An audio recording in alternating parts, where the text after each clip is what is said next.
और संबित पात्रा, प्रधानमंत्री ने संसद में जो बातें कही उसमें भी उनका निशाना उसी तरफ था।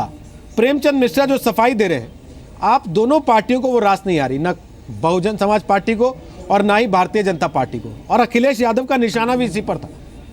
वो बुआ जी कहते हैं मायावती को और कहते हैं कि इनका गठबंधन किससे हुआ। आप लोग भी रास्ते खुले रख के चल रहे हैं क्या आगे के लिए? बिल्कुल बिल्कुल नहीं। बड़े स्पष्ट शब्दों में हमारे पार्टी के तमाम नेताओं ने कहा है कि किसी प्रकार का गठबंधन उत्तर प्रदेश में नहीं होगा। बहुमत के साथ भारतीय जनता पार्टी की सरकार बनेगी और हम जनता का वहां सेवा करेंगे, इसमें किसी प्रकार का कोई संशय नहीं। पात्रा जी आपको याद है ना, इसी प्रोग्राम में कांग्रेस के प्रवक्ता बड़े ताल ठोक के कह के गए थे, इस्तीफा ले लीजिएगा मुझसे अगर गठबंधन हो जाए समाजवादी पार्टी से। तो याद होगा आपको, या मैं नाम बता के याद दिलाऊं? आज आप भी वैसी गलती कर रहे हैं लगता है। हाँ, फिर आप बाद में कहेंगे राजनीति अनिश्चितताओं का कार्यक्रम होती है, मुझे याद है क्रिकेट की तरह। नहीं, मैं ऐसा कुछ भी नहीं कहूंगा, मगर मैंने बड़े स्पष्ट शब्दों में कहा कि हमारे नेताओं ने कहा है कोई गठबंधन नहीं होगा। देश हित में आप महबूबा मुफ्ती से गठबंधन कर सकते हैं, जब हम अच्छा काम कर मायावती रहे से क्यों नहीं करेंगे फिर? देखिए, नहीं, मैं बता रहा हूं, जहां तक कि कश्मीर का सवाल है, एक बात यहां बड़े मैच्योरिटी के साथ समझने की आवश्यकता है। कश्मीर में 28 और 25 सीटें मिली। कश्मीर को अनिश्चितताओं में ढकेलना नहीं चाहिए, क्योंकि कश्मीर के आज देखिए, कश्मीर को लेकर पाकिस्तान ने अपने पार्लियामेंट में एक रेजोल्यूशन पास किया है।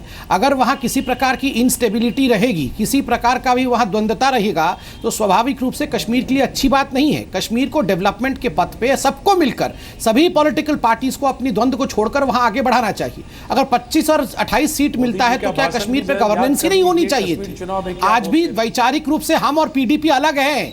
हम केवल कॉमन मिनिमम प्रोग्राम को लेकर आगे बढ़ रहे हैं, उसको उत्तर प्रदेश से, कश्मीर और उत्तर प्रदेश को जोड़ के नहीं देखना चाहिए। सर ठीक है, मैंने मान लिया आप यूपी में गठबंधन नहीं करना चाहते।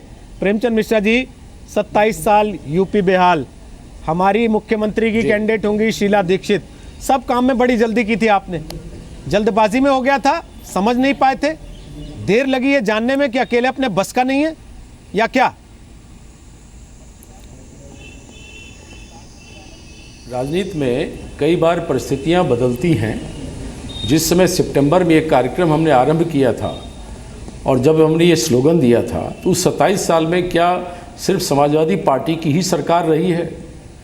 कल्याण सिंह भी मुख्यमंत्री थे, बीजेपी सत्ता में रही, बसपा सत्ता में रही, समाजवादी पार्टी सत्ता में रही। हमारे स्लोगन का मतलब था कि 27 साल से कांग्रेस सत्ता से बाहर है, हम उत्तर प्रदेश की स्थिति को बदलना चाहते हैं। हमने एक मुख्यमंत्री का चेहरा दिया, लेकिन बाद में परिस्थिति तो ऐसी कौन सा आप सत्ता में आएंगे तो मुख्यमंत्री आपका होगा? वैचारिक स्तर पर समान विचारधारा के लोग, सीट मुश्किल से मिली है आपको, पूरा करने दीजिए, समान विचारधारा के लोग। गठबंधन जीत जाता है तो मुख्यमंत्री आपका आदमी होगा सर। प्लीज कौन सी शीला दीक्षित मुख्यमंत्री हो जाएंगी सर? सुनने दीजिए ना, जिन्होंने विकास की परिभाषा दिल्ली को दी है, अब वो शीला दीक्षित तो मुख्यमंत्री नहीं होंगी ना सर?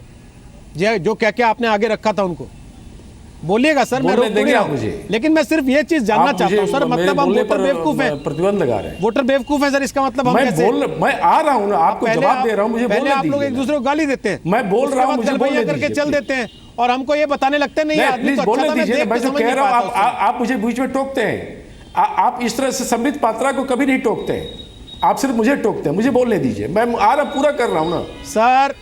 आप राजनीतिक परिस्थितियां बनी, विक्टिम प्ले करना हमने ये महसूस किया, समान विचारधारा के लोग अगर अलग अलग चुनाव, विक्टिम प्ले करना बंद कर दीजिए। प्लीज मेरा काम है टोकना सर, मैं टोकूंगा। बोलने दीजिए ना, जहां मुझे लगेगा मैं टोकूंगा सर, और आप मुझे कुछ भी कहिए, मैं टोकूंगा। सेंटेंस तो पूरा करने दीजिए। विक्टिम मत ले कीजिए, बोलिए, मैं आपको सुनने के लिए बैठा हूं, एक प्रश्न लेकिन विक्टिम मत ले कीजिए। सेंटेंस नहीं, आप पैराग्राफ पूरा कीजिए सर, पूरा कीजिए आप बात को, लेकिन विक्टिम मत ले कीजिए।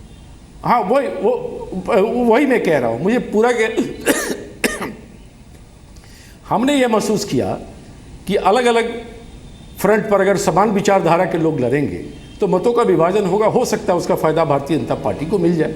तो हमने आपस में एक सामंजस्य बनाया, लेकिन इससे बड़ा जवाब बीजेपी को देना पड़ेगा जब प्रधानमंत्री कश्मीर के चुनाव में बाप बेटी पर भ्रष्टाचार के आरोप लगाकर वोट मांग रहे थे और महाराष्ट्र में शिवसेना को हफ्ता वसूल पार्टी कह के और क्या क्या नहीं कहकर वोट मांग रहे थे और चुनाव परिणाम के बाद एक मिलकर सरकार बना ली। उसको क्या कहेंगे?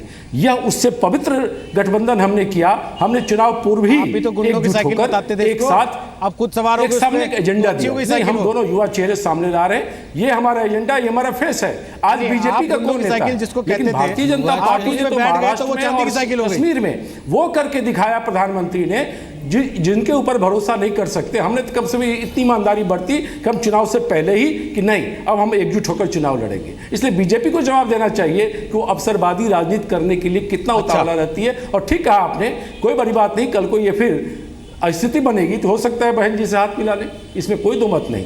पॉइंट क्या है, आज जिस विषय पर आप चर्चा कर रहे हैं रोहित जी, मैं एक पॉइंट कहना चाहता हूँ जो मुझे फील हुआ शेयर करना चाहिए, क्योंकि पात्रा जी ने बहुत सारे डेवलपमेंट की बात गिना दी है मोदी जी के तरफ से। मनरेगा को लेकर उन्होंने कहा कि 10,000 करोड़ मैंने बढ़ाया और कांग्रेस ने 3 साल में सिर्फ 300 करोड़ बढ़ाया था। यह भी एक झूठ है।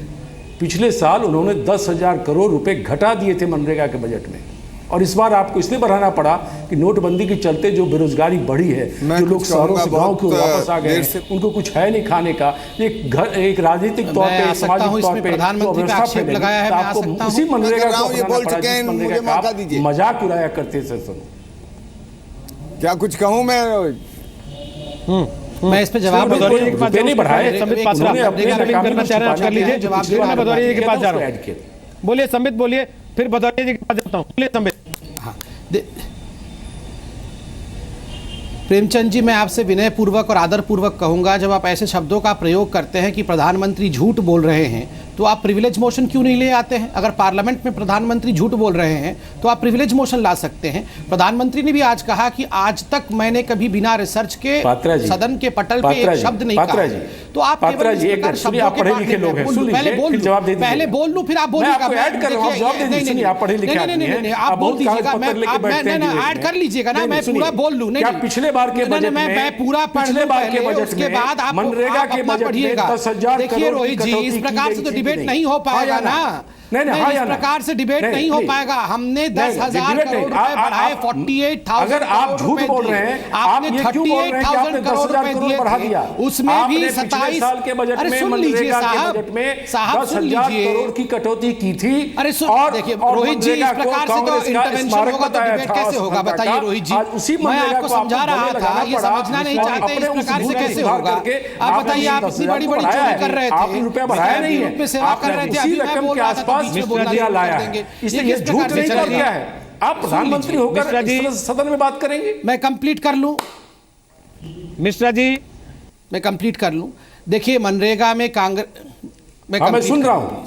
मनरेगा में कांग्रेस के सरकार ने 38,000 करोड़ रुपए दिए थे, जिसमें कि मात्र 29,000 करोड़ रुपए खर्चा हुआ था। 47,000 करोड़, नो 47,000 करोड़ ना आप 27,000 खर्चा हुआ था, मैं बता रहा हूँ। नो आप लोग झूठ बोल रहे हैं। नो मत करिए। 47 में आपने 10,000 करोड़, अरे मैं आपके समय का बोल रहा हूँ, कांग्रेस सरकार का बोल रहा हूँ भैया। लगातार झूठ बोल रहे हैं, दोनों कागज लेके आइए, नहीं लगातार झूठ बोल रहे हैं। अगली बार दोनों कागज लेके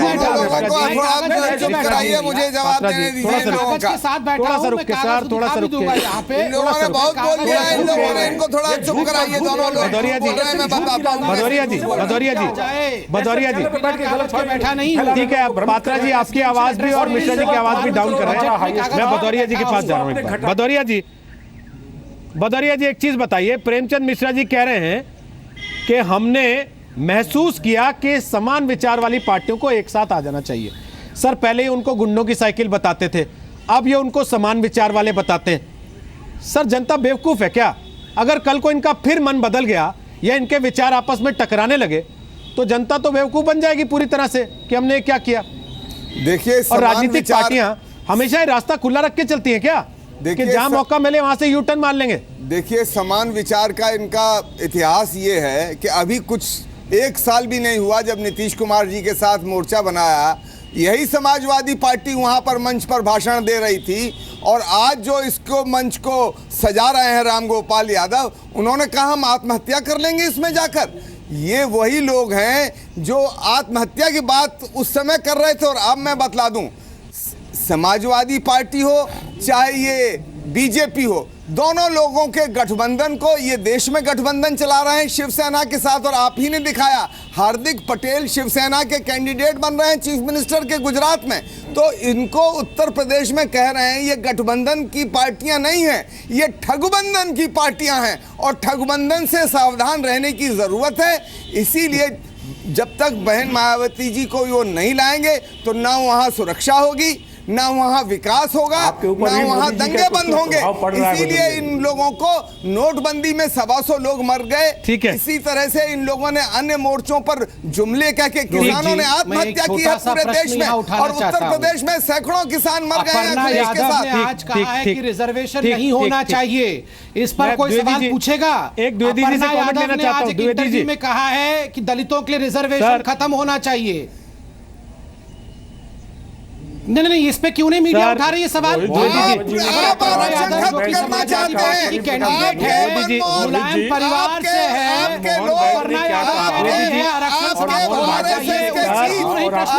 आरएसएस के चीफ ने बोला है, आपके मनमोहन वैद्य ने बोला है, आपके तो रोहित जी, द्विवेदी जी लास्ट कमेंट आपसे लेना चाहता हूं। रोहित जी जी बोलिए। हाँ रोहित जी, मैं कहना चाहता हूं कि सारे करीब मैं 2.5 दशक से मैं राजनीति को देख रहा हूं, जितने लोग आरोप प्रत्यारोप लगा रहे हैं एक दूसरे पर, सभी एक दूसरे के साथ सहयोग करके सरकार भी बनाए हैं, चुनाव भी लड़े हैं। बीएसपी जो आज आरोप लगा रही है और 96 में कांग्रेस के साथ चुनाव लड़ी है, उसके पहले 89 में लोगों ने सरकार बनाई बीजेपी और जनता दल मिलके, उसके बाद 96, 98 जो पिछले 89 से लेके हर एक साल बाद चुनाव होते थे, सब एक दूसरे के साथ जुड़े हैं। बेसिक चीज़ यह है कि आज जो लोग दूसरे भारतों पर बेसिक जो सबसे बड़ी समस्या है आज देश की, खास करके उत्तर प्रदेश का सबसे बड़ा दुर्भाग्य रहा कि पिछले 2.5 दशक में पूरा चुनाव जब भी आता है तो जाति और धर्म में होकर सिमट कर रख जाता है। आज उत्तर प्रदेश में जितनी भी दलों ने अपने टिकट बांटे हैं, विकास की सभी बात कर रहे हैं, लेकिन सभी ने टिकट को जो बांटा है वो जाति और धर्म के आधार पर बांटा है, और आज चुनाव आते आते फिर सारे मुद्दे जाति और धर्म में सिमट कर रह गए।